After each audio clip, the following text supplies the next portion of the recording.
Good morning, everyone. Muito bom dia a todos. Bom dia àqueles que nos acompanham, obviamente, através das redes sociais. E bom dia para os nossos alunos que nos acompanham através do sistema interno da universidade.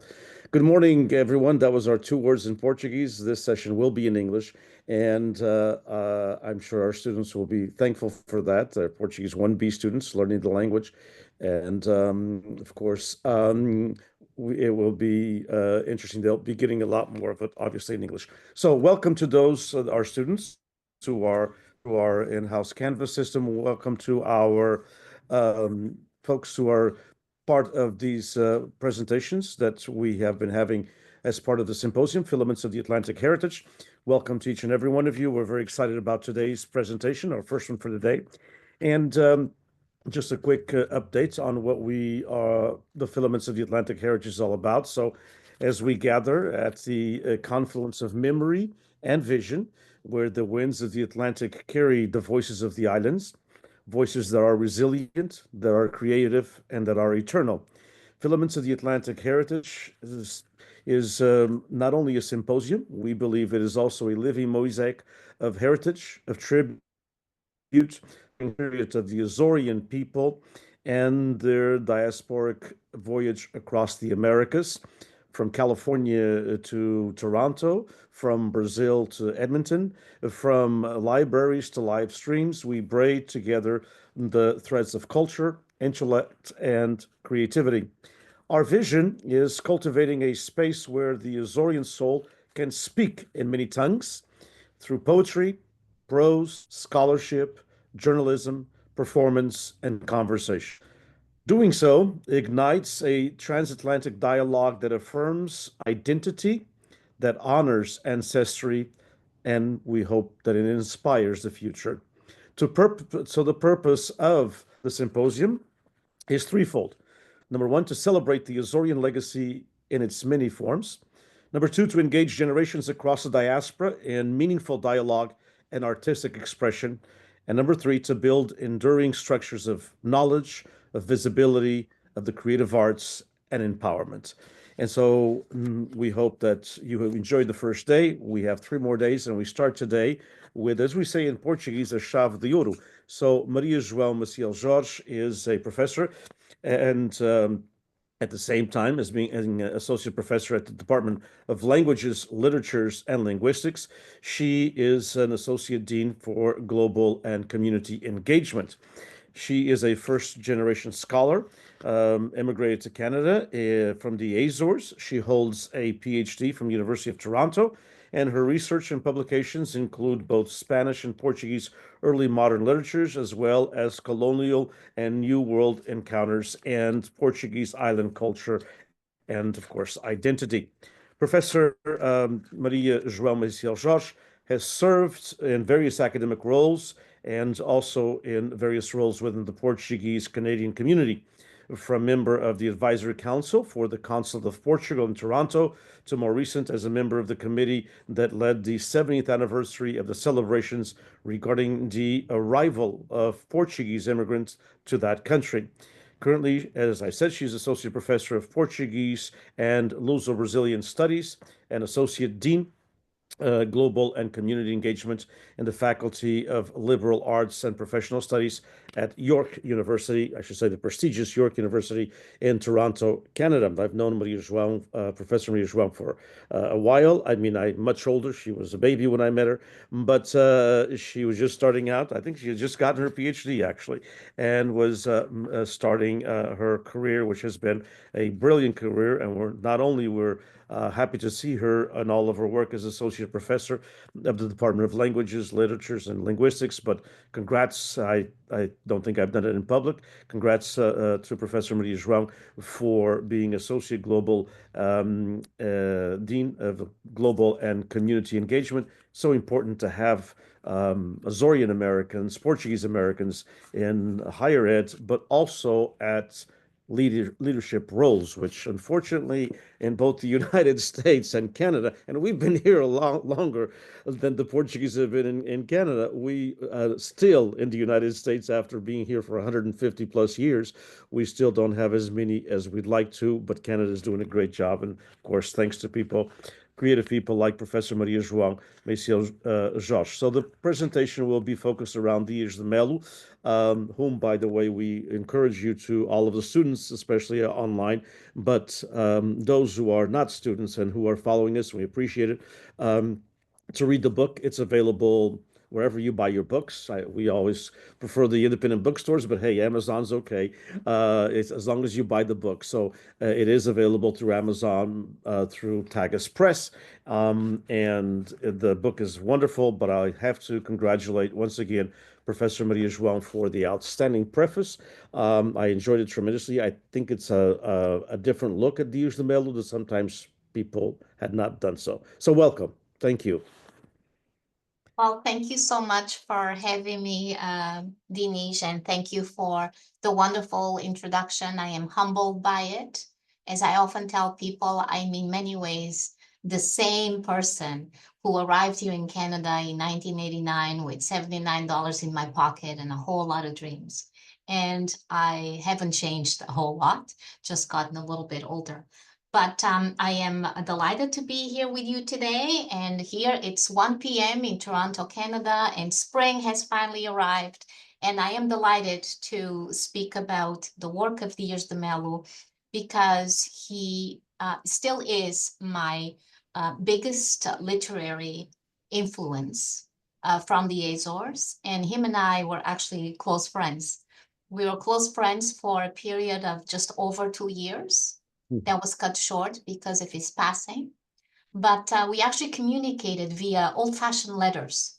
It had been a long time that I had written an old-fashioned letter to anybody. But Dias de Melo was a traditional man, a man who was very, I would say, opinionated. He had very strong opinions. At one point or another, he seemed to have fights with everybody. And then they were good friends again. In fact, I've met some of his friends that would say, yes, he was angry at me for a period of time, but I didn't even know what he was angry about. So we made up immediately. I didn't have the privilege to have a fight with him because our friendship was quite short. But despite that, it was quite intense. And I continue to honor his work as a writer, as what he has done to elevate the image of the Azores, but also as a man, because there isn't a whole lot of difference between the man and the works that he left us. So if I could, I will share screen, do screen sharing, because I did draft a very brief PowerPoint that I would like to share with you today that is mainly just guiding our conversations here about Dias de Melo and Azorian literature. So I trust that you can all see me. It is unfortunate that I don't have a personal interaction with the students, but that's okay. As professors, we are used to be flexible and manage with what we have. One of the things that I always ask students, and I have a brief introduction as to why fiction is important when I talk about fiction, when I talk about literature, and I always ask students these questions, and I pretty much know the students that are watching us, I pretty much know what the responses are. So I always ask students, do you read fiction? And who is your favorite author? Those that tell me, there's very few. As the years go by, more and more young students, people your age, read fiction. And more, I'm surprised by how much time we spend on social media, but how little we actually read and how little we actually read in depth. So what might surprise you, so you're not, I shouldn't be surprised, right? Students that are watching us now probably think, yeah, I don't really read fiction. I read, if you are going to university, you read your materials because you have to. not because you want to. That's usually what it is. Or students sometimes say, oh, you know, that novel is 400 pages. Who has the time for that? So they won't read also because it's too long. So students generally today minimize the importance of fiction because we tend to believe that fiction comes in the old-fashioned books. But that is not true. Fiction comes to us in many different formats, in many different ways. And I bet you're all lovers of fiction. You just don't know you are. So if you are playing video games, there's storytelling going on there. Whatever your favorite TV shows are, there's a story going on there. These are all fictions. We actually need fiction in our lives. They're a form of entertainment, but not only. So the other thing that happens is that when you are playing your video games, there is a plot, there is a narrative. Or when you're watching a TV show, and I'm thinking I'm a very eclectic person, and I really love science fiction, and I really love zombie anything, zombie movies, zombie series. And what's interesting about these fictional tales is that there's a series of values that are passed on to us. It is not by accident that when you are fighting monsters, you might be fighting monsters in your video games. If you play video games, you might be fighting yourself emotionally monsters when you watch a series. For example, when you're watching a zombie anything, let's take The Last of Us, which is one of the current ones. Monsters are different, not only because they are grotesque, but they are grotesque outside and inside, right? And what we want is we want the best of our human values to triumph, right? So this is why monsters are not beautiful people, and they're not kind, and they're not generous. When we watch zombie movies and when we watch zombie fiction, it is not about the zombies. It is about the human condition. It is about us overcoming evil. So we are all, like it or not, surrounded by fiction, and fiction is really relevant in my life and in your lives. You just don't think of fiction only in the written word, okay? So having said that, I'm just going to give you a very brief account of why fiction is important. And some of it is common sense, or some of it might appear to be common sense, while other situations that I have listed here might not be so common sense. So we get cultural, social, and cognitive information.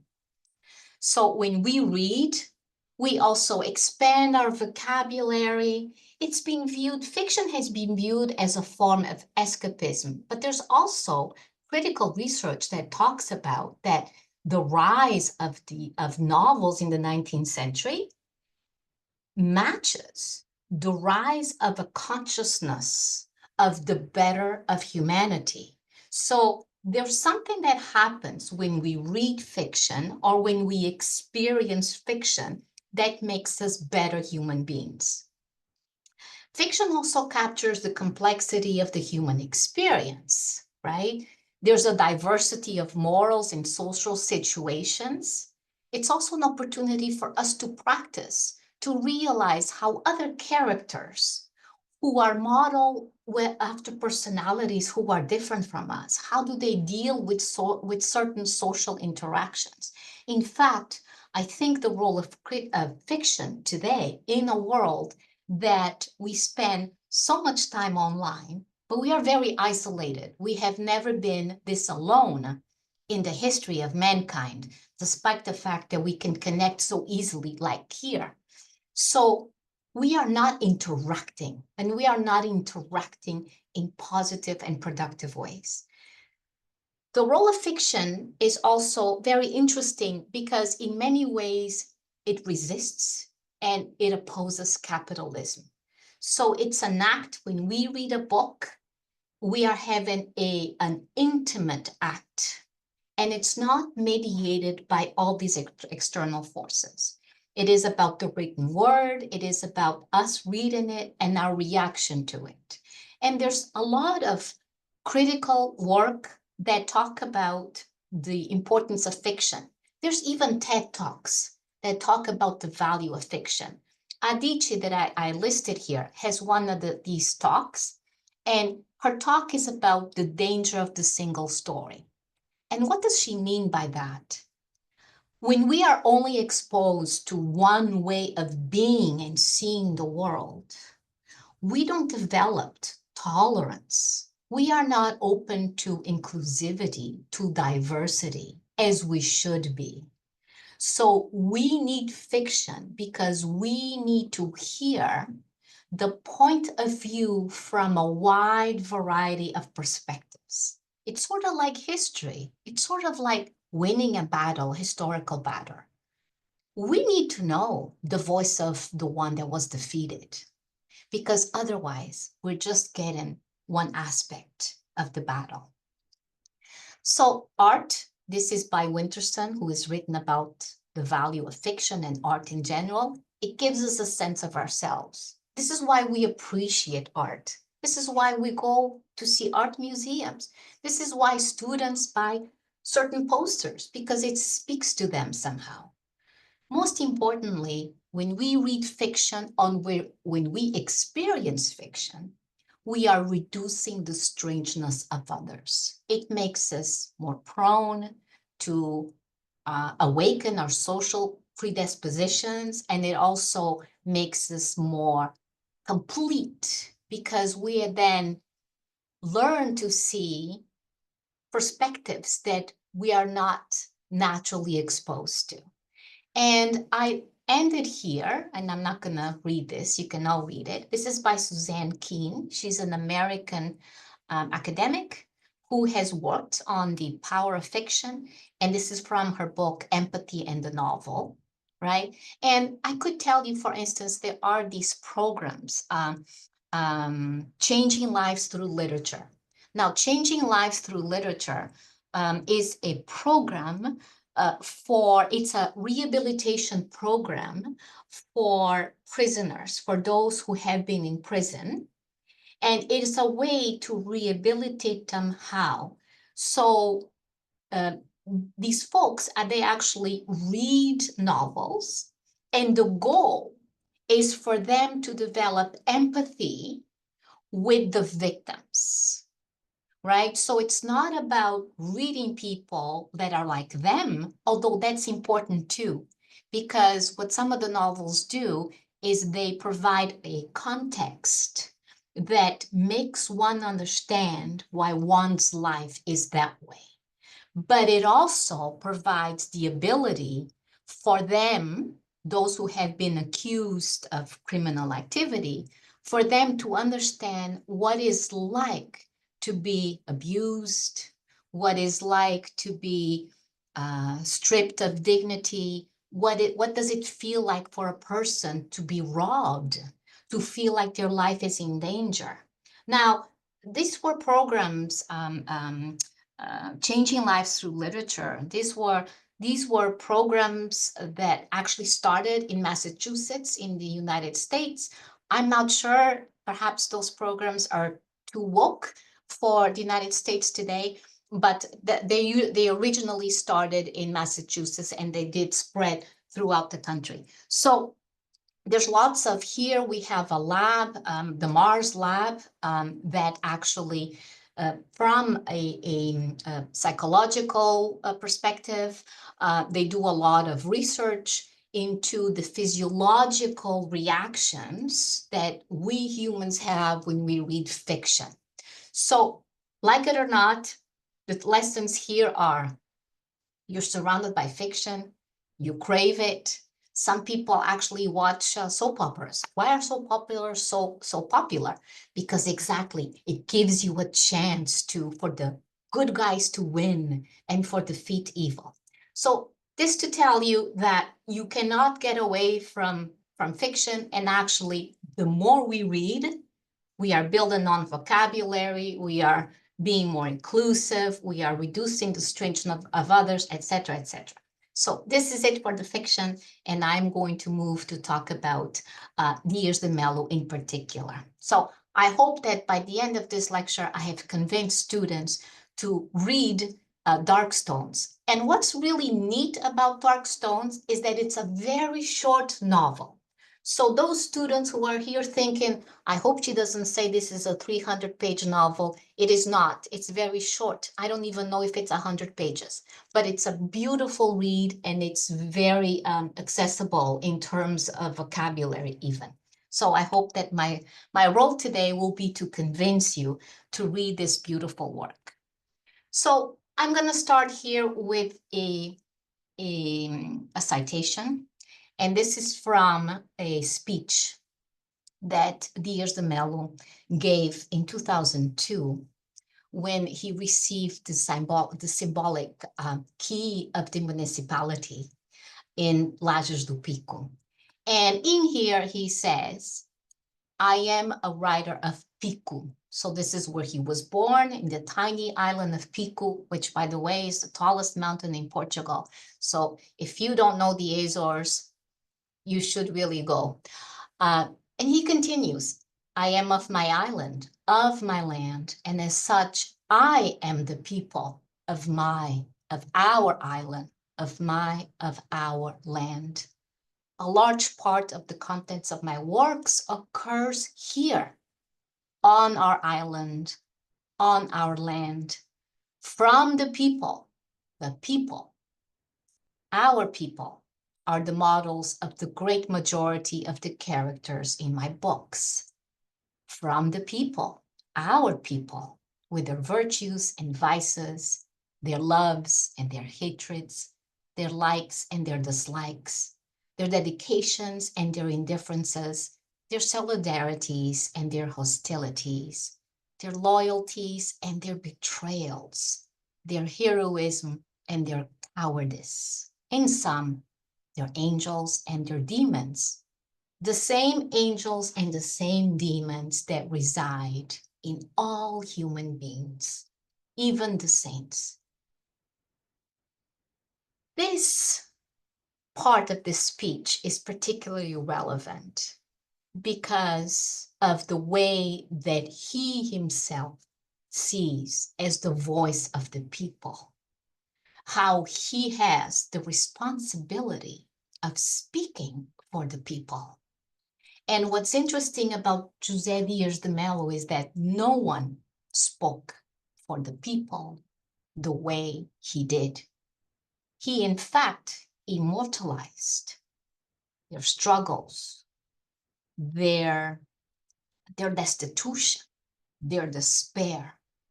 He was the first Açorian writer to do it to an extent that it crosses the micro landscape of the island.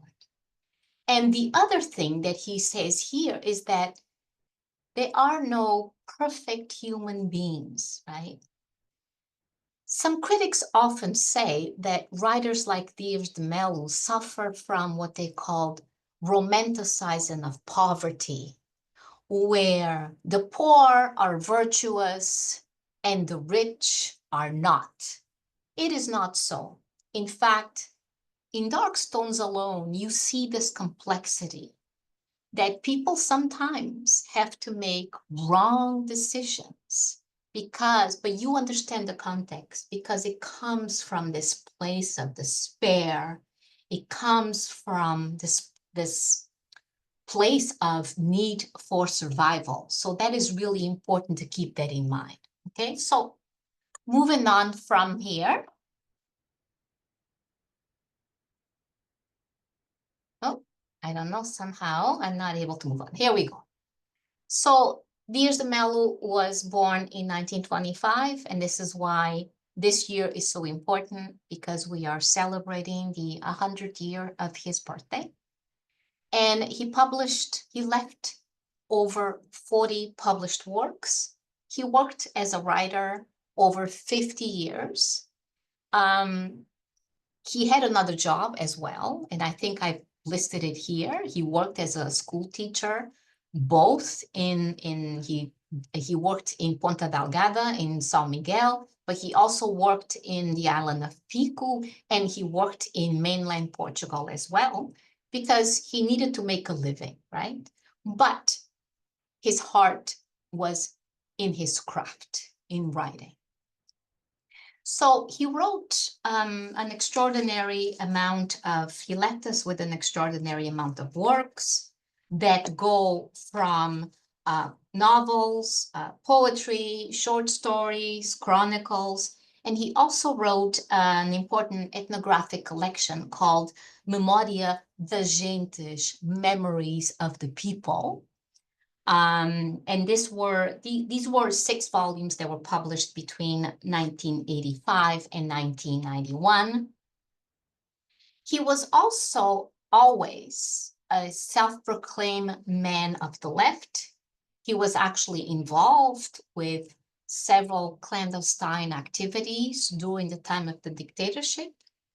Students who are new to Portuguese culture might not know, but between the 1930s and the 70s, Portugal was ruled by a dictatorship, and it was the longest dictatorship in Western Europe, and it was also due to the dictatorship that we experienced one of the most troubling decolonizing processes in history.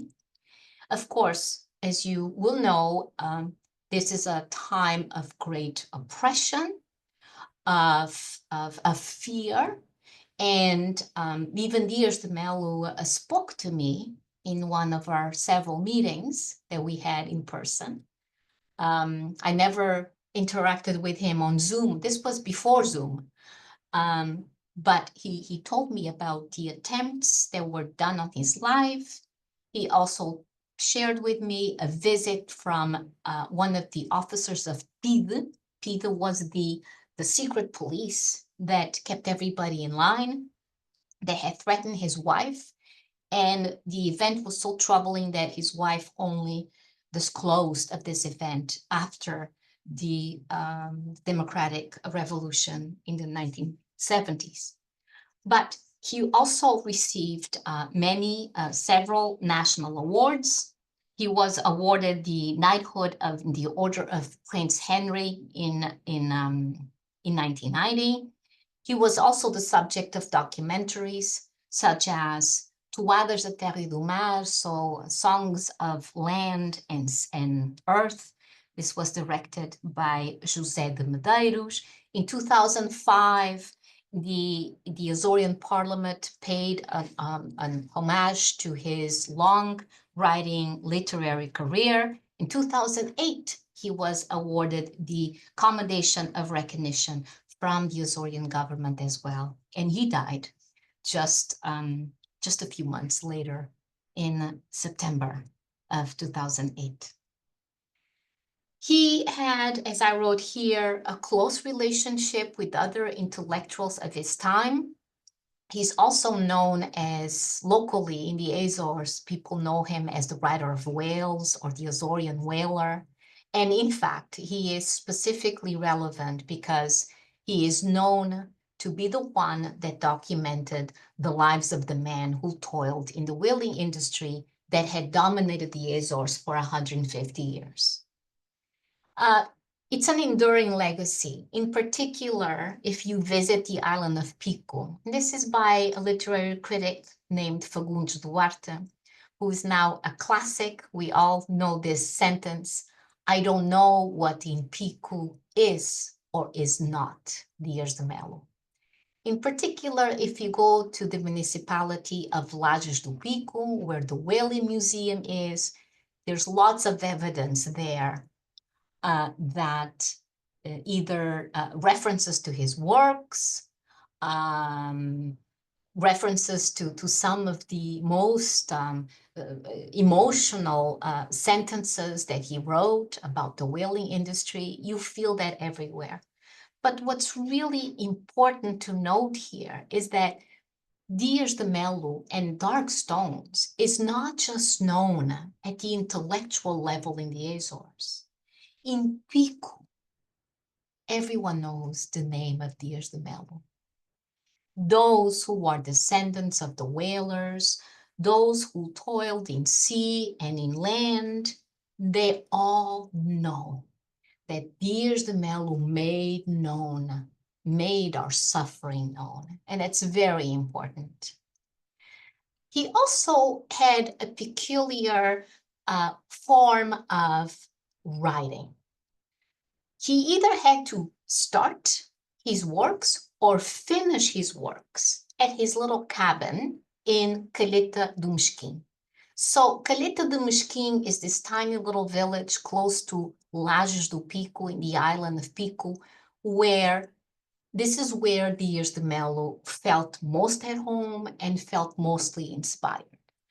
And from his cabin, because I was there, unfortunately, I had made a date with him that we were going to meet there summer of 2009, but he did a trick on me and he passed away in the fall of 2008. So I did visit his cabin in 2009 by myself, and I felt that his presence was there. And it made sense in the conversations that we had. From his little cabin, he had an amazing view to the sea that was once where whalers would leave to hunt whales. Now, you might be thinking that hunting whales is a barbaric activity, and in fact, you are right. But you don't understand the level of destitution and poverty that the Azores experienced throughout the ages. Because the Azores today, it's unrecognizable archipelago from the one that Dias de Melo grew up, even from the one where I grew up, right? And I am not as old. Well, I am older compared to students, but I'm not that old. So despair and destitution drives folks to do whatever they need to do for survival. So the whaling industry in the Azores was about survival, right? Fortunately, that whole business became illegal, and the last whale was caught, I believe, 1987. We continue to live off whales in the Azores, but now they've become a tourist attraction, and we've gone from killing to watching them, right? Which is a good thing. And there's lots of bylaws and guidelines that actually rule that industry to benefit the whales and the protection of the whales and their environment. But Dias de Melo wrote from this cabin. He nicknamed it Uncle Tom's Cabin. This was a nod to the dictatorship, to the oppressive nature of the dictatorship. And of course, many of his works are still available, but Dark Stones is, in fact, I believe, not only his most popular, but his most emblematic work in 1964. And it's also the only one that it's available in English. And as Denise just mentioned, in a beautiful, again, a new translation that just came out in 2022, I believe. It's also available, it's been translated into Japanese. At one point, I had some contact with the Japanese translator of the work, which was also someone familiar to the writer himself.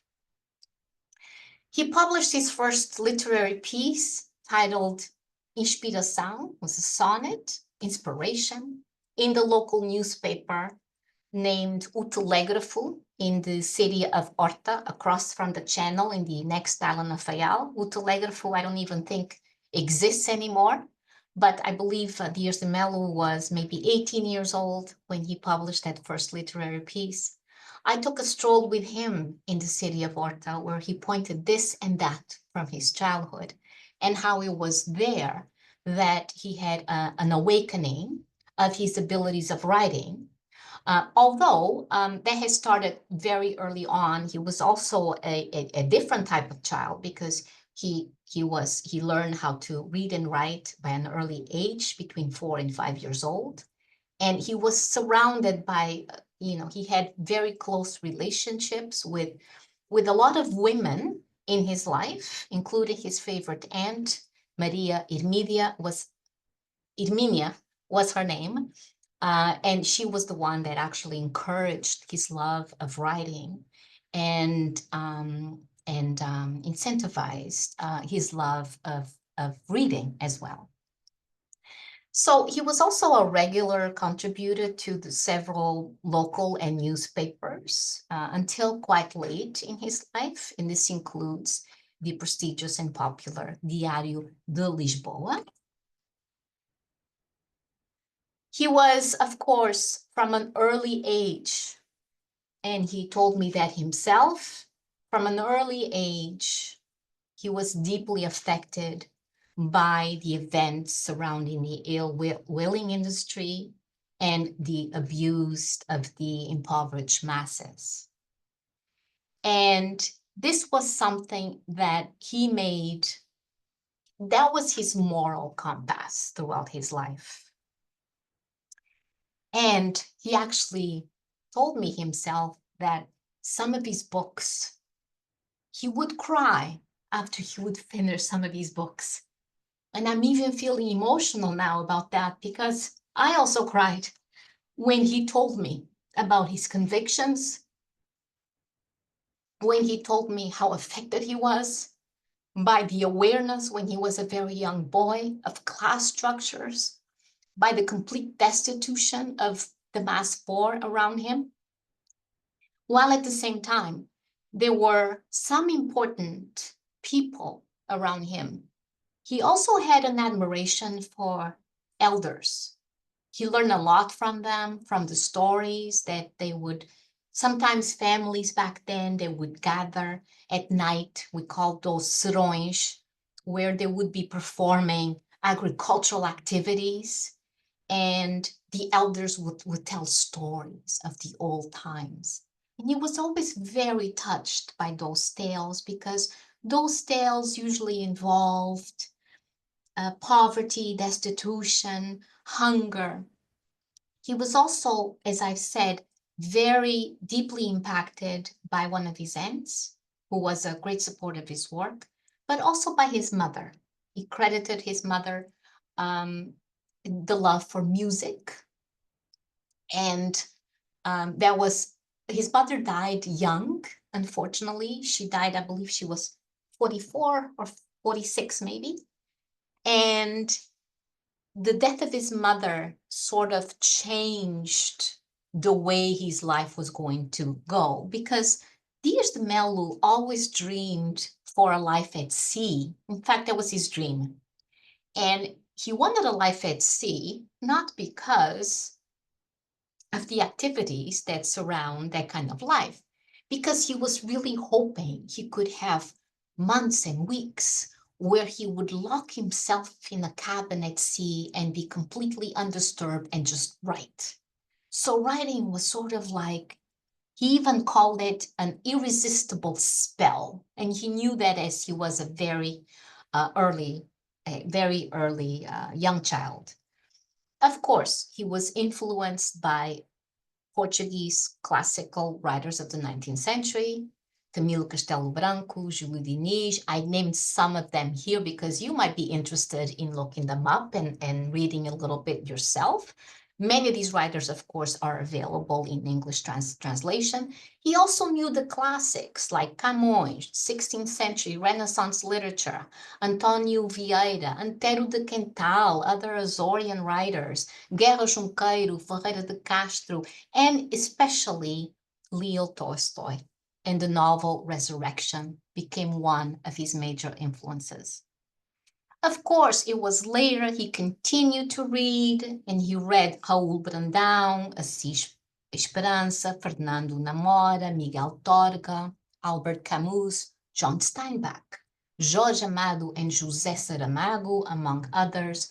And this was, he saw reading, and this is what I'm going to advocate to you today. Those who read, who write, must read, not to imitate or copy, but to learn. So you see, literature has the potential, fiction has the potential to be a teaching tool. So you can learn from fiction. The reference here to Jorge Amado, many of you won't know who Jorge Amado was, probably, from an American perspective. He is a very influential, he's been long deceased, and he's older than Jorge Amado, Dias de Melo. Jorge Amado, I believe, is born in 1912. But Jorge Amado was doing in Brazil what Dias de Melo does in the Azores, which is to use fiction as a tool for awakening, inspiration, and transformation. And Jorge Amado is part of a movement, the movement of the 1930s, which we call in Brazil the Romance Nordestino. And the writers of the 1930s, that's what they do. They use fiction to awaken our sensibilities, to allow us to see others, to allow us to understand human suffering, to understand the worst and the best of human condition, and in particular, to inspire us for a movement of change. And that's why fiction is so dangerous.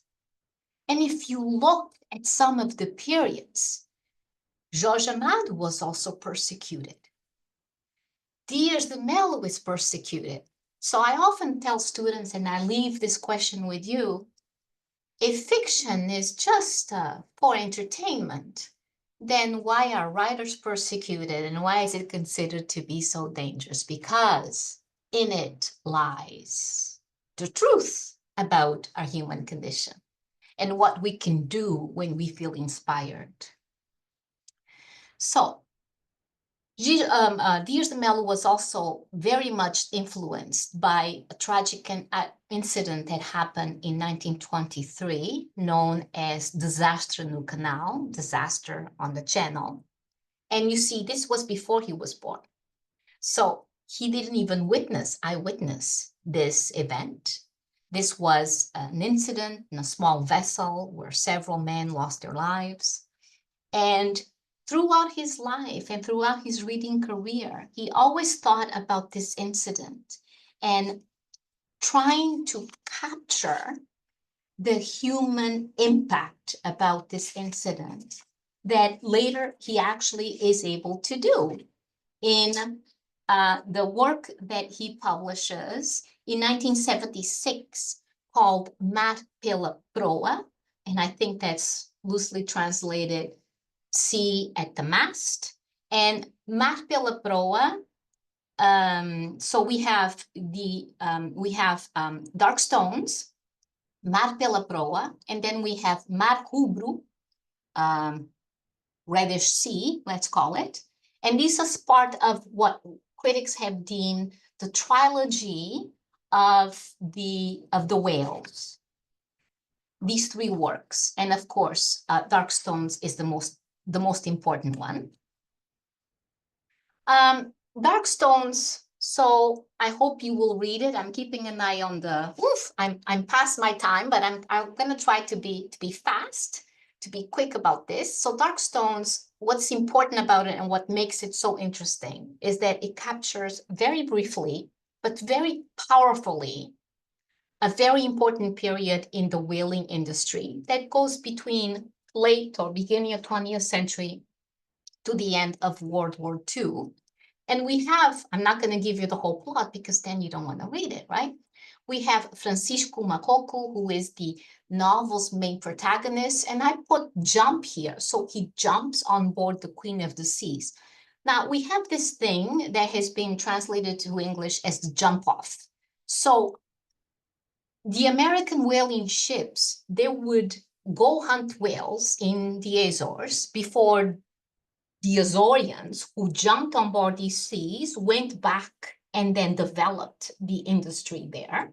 Although the Açorian whaling ship was a very rudimentary industry, which makes it amazing that these men, the whalers, they would jump on these very small vessels, and we still have very functional whaling boats in the Azores. And all these men did not know how to swim. So you can imagine the precarious nature of this industry and what people will do for survival. So we see that Francisco, along with his other friend called here João Peixerei, they jump on board this ship. It was illegally how first Açorians immigrated to the United States. Is they jumped in, they were recruited by these American vessels. They were basically exploited by these American vessels, with the promise of eventually landing in America and having a life there. And that's what happened with Francisco, the main protagonist, right? But I'm not going to tell you more of the story, otherwise you won't want to read it.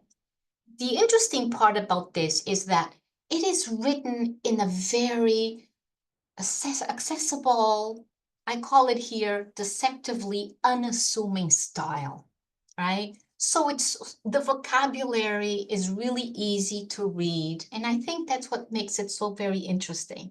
And I think that's what made the life and works of José Dias de Melo as a writer so telling, because he didn't want his works to be difficult to access. He wanted these works to speak for everybody and to speak to anyone, including the mass poor and perhaps those who did not have the reading skills as the upper classes. But I will tell you, you will not leave the reading the same as when you start. You will be touched by the authenticity of the sentiment, by how deeply personal the characters come across, and you will be a different person. You will carry it in your heart, the call for justice, for equality, for better working conditions. And I think this is why Dark Stones continues to speak to all of us. And it doesn't matter. You don't have to know anything about the Azores to enjoy Dark Stones, because it's not just about the microcosms, it's about the microcosms. And the reason why it continues to be so important is because justice, equality, better working conditions, it is still something that we continue to advocate, right? So I won't go much into detail about this because I am out of time and I want to leave a few minutes for any questions. But you see everything in Dark Stones. You see the mass poor, you see the abuse of the upper classes, including the clergy. And one of the things that folks often talk about Dias de Melo as the writer of Wales. Yes, he is the writer of Wales, but that's too reductive. He is the writer of humanity. Women play a very important role in Dark Stones, and in fact, in many of his works, including women and the elderly. And the elderly often are absent, and they continue to be absent in today's narratives, even in today's fiction. Think about it. Nobody wants to go to see the movies to see old people. They want to see these young, beautiful heroes, right? We have a contradiction in our society. We want to live forever, but we don't want to be old. But anyways, he captures the importance of the elderly. He captures the importance of women. This is a man writing in the 1960s. So at the end of the day, what I am telling you is that reading Dark Stones is not just about reading Açorian fiction. It is about exercising an act of global citizenship that goes from the local to the universal. It is at the same time a monument to the Azores. You learn a lot about the Azores here, about the Azores of that time, but also about some interesting constructions that speak to the oppressive nature of the Azores in the 1960s. So ultimately, it's about the Azores, but it's about all of us and our collective human condition. And I will stop here. And I'm sorry, Denise, if I went over time a little bit. No, it's perfect. No issues whatsoever. Enjoyed it immensely. Thank you so much. Appreciate it. And I do have one question that was submitted to me by email, and I do have just one very quick comment. I was just FYI, so I've known Dias de Mello as well as Professor Maria João. I've known I knew Dias de Mello personally. Met him also uh, early 1990s, and as a reader, not as someone who studied him, but as a reader, and got to know him and attended a couple of events that he was present. I was kind of intimidated by him. He was much older than I am. I mean, he's 100. I'm now 66, so he was 24 years older than I was, and it may not be a big difference when you're 50 and someone's 74, or when you're 60 and someone's 84, kind of a thing. But it certainly is when you're 30 and someone's 54 and the stature that he was. And he was known sometimes to not to be the sweetest person in the whole wide world. Oh, exactly. He would say his piece. And it was a very rough way of him being, but this roughness was, I think, who he was and not the portrayal of a mean person, at least how I got to know him. As I said, I was at four different conferences and had a couple of conversations with him. And to this day, I have and I'll confess my sins, although Maria João is not a priest and she cannot give me the absolving right. But I was to do my master's thesis on him, and he and I had spoken about it. I was going to do a comparative lit master thesis between, because when I read the first book, I told a mutual friend of ours, who at the time was still in California, Humberto Freitas, who had known him also prior to me, and I said, "This guy writes just like John Steinbeck." I Yeah. mean, the it was all there, and again, as I important for the students to understand, and those of following us on social media as well, which is that, and I'm glad you put it that very, very, very eloquently, which is you don't read to copy other people, but there are certain styles. I mean, it's not like there's not a new style being invented every day or every month. There are certain ways of thought, styling traditions that literary people follow. And I saw all that, and I wrote him a letter, an old-fashioned letter, and and he answered me, and he was ecstatic. He said, I've had people tell me, but I've never had anybody who wants to do a master's on it. And I was already teaching at the time, and I was preparing my master's, and I was, and I couldn't find anyone in the CSU system, California State University system at the time, uh, a professor that knew anything about Dias de Melo that could, you know, Yeah. be part of the committee. Nobody knew. Nobody knew anything. And at that time, there was only, of course, the little bit. Oh, I'm glad you put those up. There was only a little bit of it, the first publication, not the one that you wrote the eloquent preface to, but the first publication had just come out by Gavia Brown, and so it was not really, he wasn't really known at all, and so I still I had to change, make a long story short, or already long anyway, but I had to change my thesis to the role of the past in ethnic literature because I could not find anyone that could, be part of the jury that knew anything about Dias de Melo. But indeed, and it always struck me what you just said, and I thank you for your entire presentation, but especially letting the students know this important thing, which is how we learn from fiction. Um, and it brought me the memory of John Steinbeck. So Steinbeck, and I know the students, of course, have access to him through their lit classes because he's still very widely read in America, and I'm sure in Canada as well. Which is Steinbeck. Steinbeck was paid by a very famous magazine at the time, not as famous today, Life magazine, and he was used to write for Life magazine, and that's how he made his living. And he wrote. He was contracted by them to follow what we call here the Okies nowadays, which was the folks from Oklahoma. No longer called Mhm. that. That was a derogatory term. And so the folks who were from the Dust Bowl that's basically from the state of Oklahoma that immigrated to the Central Valley because, they didn't have any economic opportunities, and the valley here was growing at the time. The Portuguese were very involved in the dairy industry, and so he accompanied part of that trip. Actually, he accompanied the entire trip, and it ended in Bakersfield, California, in the southern part of the valley. And then he writes a letter to Life magazine saying, "Here's your money."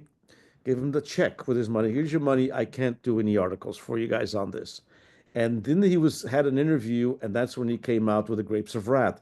And he had an interview, and he said, "The only way for people to believe what I saw is if I wrote fiction. If I wrote Yeah, articles, they would exactly. think I would be lying about what's going on." So there are certain truths, as Professor Maria João mentioned to all of you, there are certain truths that can only be told in fiction. People don't believe them if they're a non-creative or a creative nonfiction piece. They think you're lying, or they think you're following a political agenda, or they think that you're whatever it might be. But fiction has that power. But anyway, tell us about these lovely pictures with you and Dias. Well, I had forgotten that I had included these pictures. So, one is his cabin, and the cabin today is much more deteriorated than it is then. And the cabin is actually much more humble than it looks. And it looks already a little bit humble, maybe to an American perspective. From an Azorian perspective, it looks just like a fine home. But this is where he begun or finished. He had this ritual. He's the photo on the right is he was known. Was his posture. He was known for he's also smoked pipe for a long portion of his life. He had this beautiful full white hair, and he was known for his white hair. In fact, a week after his death, there was a beautiful exhibition in Ponta Delgada, Memória de Mim, I believe it was. And the first photo is his pipe, him smoking his pipe with his thick glasses and this beautiful white head of hair. And that photo, that's me in, I believe, 2006, maybe, a picture that we took together. And then we had a very intense relationship where we spoke on the phone, we met in person, we exchanged old-fashioned letters, and still today I tell my friends he shared a lot of island gossip that shall keep forever, and you will go to the grave with me. But what's interesting about is that Dias de Melo, I had voiced that perhaps I should return to the islands with him. And he was the one that told me, "What are you going to do here? You can be who you are anywhere in the world, but perhaps not here yet." And he was right. He also lamented that he missed an encounter with Jorge Amado, with the Brazilian writer. The Brazilian writer actually had contacted him, and they had a meeting scheduled during a layover that Jorge Amado was having at the airport of Lisbon. Dias de Melo was out there. What ended up happening is that Dias de Melo's wife, Edna, was diagnosed with cancer. And the meeting with Jorge Amado coincided at the very same time as a very important medical appointment for her. So obviously, he chose to accompany his wife. But to me, he told me several times, "I wonder how much my works would have been read throughout the world if I would have gone and met Jorge Amado." And Jorge Amado has many similarities to Dias de Melo because he also wrote in a assumingly simplistic style. And there's these debates of, who are we writing for? Are we writing for this to be an intellectual exercise with a very select few in sort of an inner circle? Or are we writing to everybody? And Dias de Melo wanted his works to be read by everybody and to have different perspectives. And what's interesting is that every time I read it, I find something else that I didn't find there before, because it follows you as well as you grow older. But I will take questions. I know we're at time. Yeah, we still have just a few more minutes, and I have one question from one of the students that did send it to us, and it was pretty much. I think you talked a little bit about it, but what what drove you was actually the question. What drove you to Dias de Melo? Was there a Oh, particular kind of why did you why did you go to that writer and not any other writer in the Azores? That's the question. well, I left the Azores very young. I was 18, and I wanted to be anything but Azorian. And the reason why I say that is because I was raised in a rather conservative family. I had no job prospects. My family was not they couldn't afford to send me to university. So I knew I needed to carve my own destiny. And I wanted the destiny to be one of freedom as a young woman. But then, as Daniel de Sa has always reminded us, the worst about leaving the Azores is what did he say? You leave it, but you take the island with you. In Portuguese, it's a little bit different. And I brought the island with me. And the fact that I was Azorian came up many, many times. And there was one time about 20 years ago where I'm like, yeah, that's part of my identity that I need to celebrate and highlight. And when I first started working at York University, I was fascinated that Portuguese Canadian students, or even students in general, of course, but even those who were descendants of Azorian families here in Canada, they knew very little about the Azores. So I got in my head that I needed to develop a whole course, and it's the only one that exists in a Canadian university, titled Azorian Culture and Literature. And this is how I found Dias de Melo. I went to Robarts, which is a huge library at the University of Toronto. And I was going through the stacks and I found this very slim work and I started to read it. And I read it on the subway and I read it on the bus. And by the time I had arrived at home, I was involved in tears. That was the impact the novel had on me. Immediately, I called my relatives back home and I said, is he still alive? Because I need to meet him. I need to speak to him. So that's how it started for me. And I say today that I've gone back to being an Azorian by his guiding hand and by the lessons and the values that he advocates in his fiction. Wonderful. That's a wonderful story. Glad we had the question. What are your thoughts, Maria João, on a very limited amount? I mean, it is one of his best books. I totally agree with you.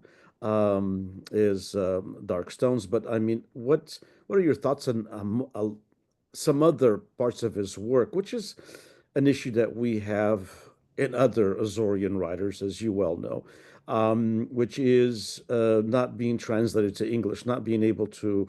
I think sometimes in the Azores we still would, romanticize that all students, and we would love my students here, and to have the language capability to read a work of fiction in or even a journalistic investigative piece or a literary piece in Portuguese. But the reality is that very few students reach that fluency because here in the States, unfortunately, most students just take 1 or 2 semesters of Portuguese, and so they're not going to have the fluency, and that's why we have the same thing that you developed there, which is we also have a course called History, Culture, and Literature of the Azores, because basically, and it's in English, and it's always a full course. So my question to you is, couldn't it be done a better job? I mean, especially now that, we shouldn't have to wait for 100 years, or if someone's been dead for, 20 plus years. But by the same token, uh, since we are commemorating the centennial of Dias de Melo, it would be great if, the municipalities, along with the regional government, I mean, I know times are tough, but invest it a little bit, and maybe even some first person here from Piku, both what I mean here, I mean in North America, Canada, and the United States, there's a strong Piku community, and a lot of them are doing well. And it wouldn't cost thousands and thousands of dollars, but it'd be great to have maybe one or two more books translated into English so people could not, just stay with it. And when we say that, we say, we see all of the other ones. I mean, there are many other Yeah. Korean authors that it's a shame, but they're not really translated to English. And Dias de Melu, like you said, it's a wonderful book. It opens up the appetite, and anybody who likes reading, and the students, most of my students do. The thing is, after they read that, they probably want to read another book from him, but then it's in English. It starts and ends there, unfortunately. Yeah, well, I think there's several issues, right? I think the Azores, there's obviously limited amount of resources. So there's only so much that people can do. I am aware that there's been many activities to celebrate the year of his birth, including by you, Dinesh, and sometimes it's also our duty in the diaspora, as you all know, and you are an excellent advocate for our islands to speak of what's important to us. The other thing too is I don't think there is a very functional sometimes relationship between the publishers in North America, being in Canada and United States, and the publisher in the Azores. And I'm wondering, I myself experienced, we tried to get my book at least being shown by some of the publishers in the Azores. We didn't get a response to our request. So, it was unfortunate for my publisher.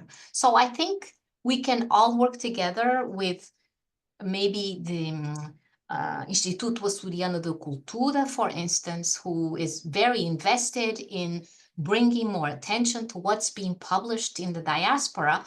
And I don't think these things are coordinated as best as we can. Now, this is no one's fault. It's just the way things are.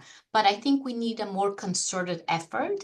And maybe it has to come from a government agency, or maybe it has to come from the Institute of Azorian Culture, where we can opt in to create a network of literary endeavors, perhaps. Mhm. I think it would benefit the Azores too, and you have done a lot of wonderful translations as well, because now as it is open to the world and tourists who go to the Azores, they want to read about the Azores and they want to read in English.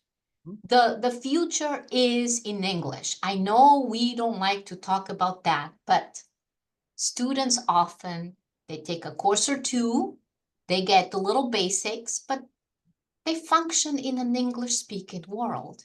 You Right. can access good literature through translation, but of course, we need to have good translators as well. Indeed. Well, thank you so much, Maria João. Appreciate it very much. Professor Maria João is, as I said, Department of Languages, Literatures, and Linguistics, and also Associate Dean, Global and Community Engagement at York.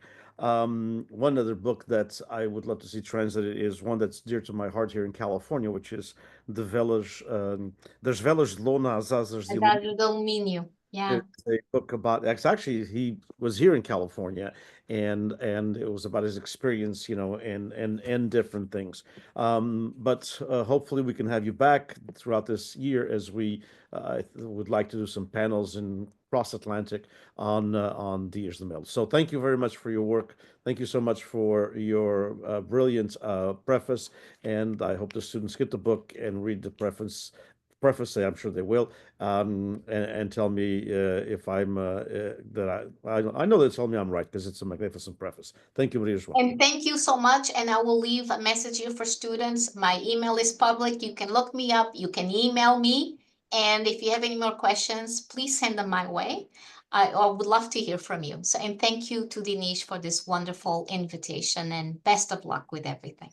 Thank you. Indeed, as Maria João just kind of, what I call what was once whispered across oceans with works like the work of the preface and the work the intellectual work of Maria João, it's no longer a whisper, it kind of resounds as a chorus across the Americas. So thank you for what you do. Appreciate it. Thank you.